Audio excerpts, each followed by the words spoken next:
Questions, comments? Thank you. And now for a city manager update. Thank you. Yes, ma'am. Mayor and council members, I have a couple of items for you this evening. It looks like our groundbreaking, Tammy, I think, has sent out an email asking you about the groundbreaking for the South Masters Regional Detention Facility. We're shooting for June the 21st at 10 a.m. down on Jordan. We have gotten confirmations from CNR3 and DD4 that they're going to start working as soon as possible. So we want you to come down and take a picture in front of several pieces of equipment with their logos on it and a whole pile of pipe. That way we'll make sure that it gets started and gets completed. Again, that's right now June the 21st at 10 a.m. The other thing is we want to have a ribbon cutting for the new playground equipment at Croy Park. You budgeted a lot of money, and Gilbert and oversaw a lot of work that the contractor did installing that equipment. They finished it just recently. Actually, Bobby and Dan and Jessica and I went out there and looked around, and it looks really nice. I haven't felt that spongy of material in a very long time, and I was thinking, man, that would have been nice when I was a kid instead of landing on pea gravel or whatever else, concrete or whatever was underneath it. But we haven't settled on a time and a date. 28th, June the 28th at 10 as well. So Tuesday at 10. So if you're able, please come. That way we can do a good ribbon cutting, and Brooke can take lots of pictures and put it up on the social media and the website. I'll first do our normal update on COVID in the city. This is from the Brazoria County website. From last meeting to this meeting, 6,482 total cases in Manvel. That's up 146 from the last council meeting. 96 confirmed cases. That's up 70 from the last council meeting. 16 probable cases. That's up 4 from the last council meeting. Total recovered cases, 6,321. That's up 72. And no additional people died from COVID related. I do want to mention that we actually had 4 employees that have recovered just recently from COVID as well over the last couple of weeks. The last thing, and I mentioned it at the last council meeting, is obviously June 1st just happened. It's the beginning of hurricane season. The staff has already worked in this room and also in the conference room about setting up our EOC. We're actually going to have a sort of a test equipment and all the rest of it, not a simulation, but a test of all of the equipment and all of the people on Wednesday morning. We're going to set up all the computers, and we're going to see what works and what doesn't work so that we can fix it now versus when we have to set it up for real. So just to let you know that the staff is already working on it, both internally in the building and also in the different departments. They're preparing all of the equipment and all of the supplies that they need.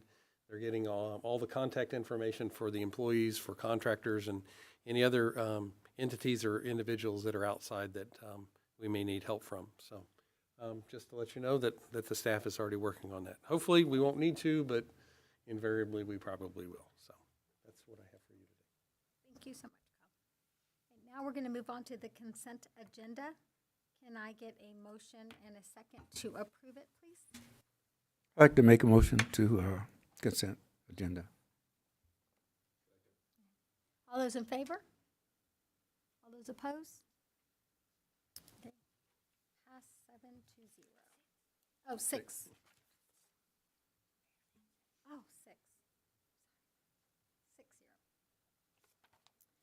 6-0. Now moving on to the regular agenda item, consideration and possible action to approve resolution 2022-R07, a resolution of the City Council of the City of Manvel, Texas, approving the construction manager at-risk process for the construction of the new police department building containing other provisions relating to the subject.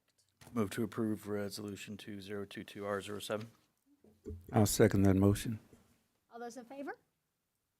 All those opposed? Motion passes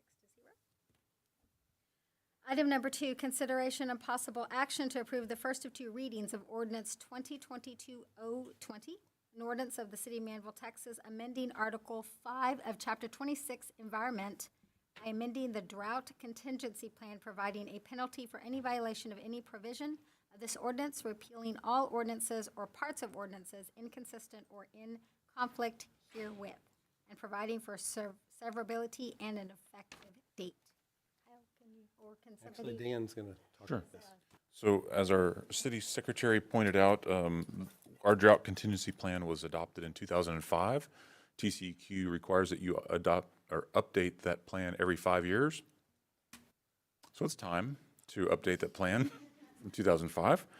To our knowledge, this is the first time that it's, I won't say been read, but it's certainly the first time that's been updated.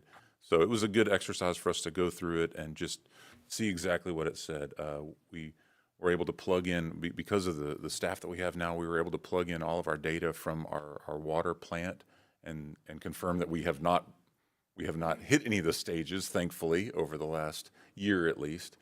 So that's good. But we do have a trigger that our guys will be looking for just in case.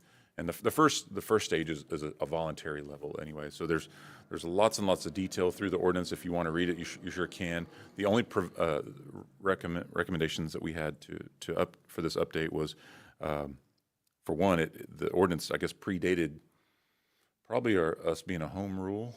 Yeah, so it referred to the Director of Public Works, which we don't have. We don't even have Public Works Department per se, right? It's Community Services. But like everything else, we thought it would be better to just have the city manager or his designee that would actually call the ball if we need to go into one of the stages. And then there were 2 little parts that it looks like we added stuff that's underlined. It was just really to make it consistent between stage 2 and stage 1, and then stage 2 and stage 3. There was a little spot that looked like it just got skipped. So it's pretty comprehensive.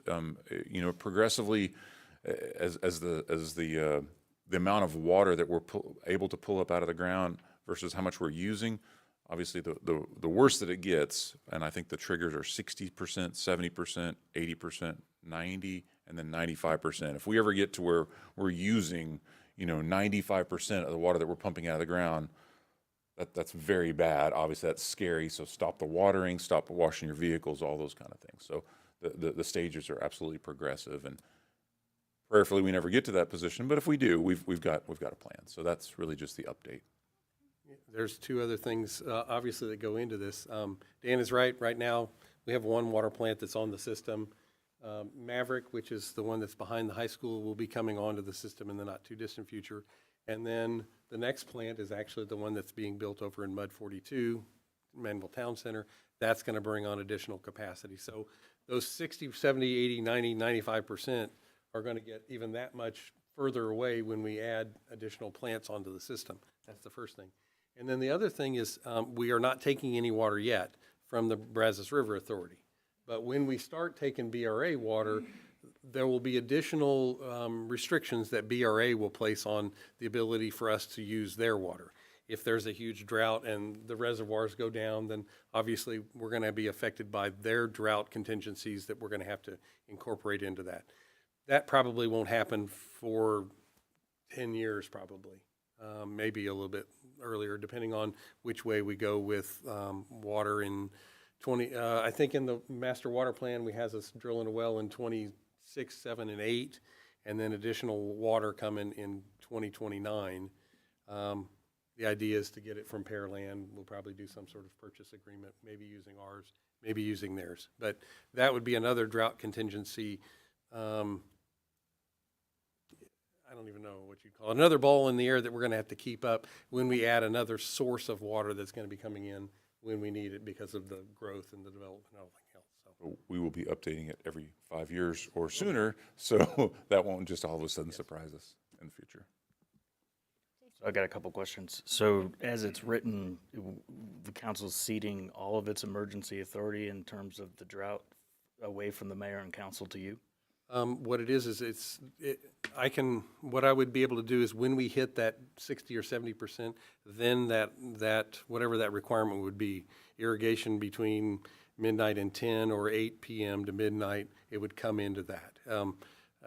It would be more along the lines of, I would be the one that notices that, or actually it'd probably be our utility plant operators that would be able to inform us of when we hit those percentage uses. And then we would go back to a requirement in order to limit the amount of usage of water, irrigation, car washing, things like that. Are we running afoul of being able to declare that the mayor declares emergency and the council sustains that status within? No, this is council setting the policy that the city manager has to implement. He has to monitor. He's charged with monitoring the amounts in these levels. And then he's also charged with implementing according to these standards adopted by council. There's always the ability to declare an emergency this doesn't affect any of that. And there have been water emergencies declared if there's no water in the well and the citizens are running, where you can't provide water, then that could very well be a bigger emergency than just everybody needs to turn off their sprinkler systems and not wash their car for so long. But this doesn't affect that. Okay, thank you. Any other input or questions? Can I get a motion to approve? I'll make a Item number 2? yes.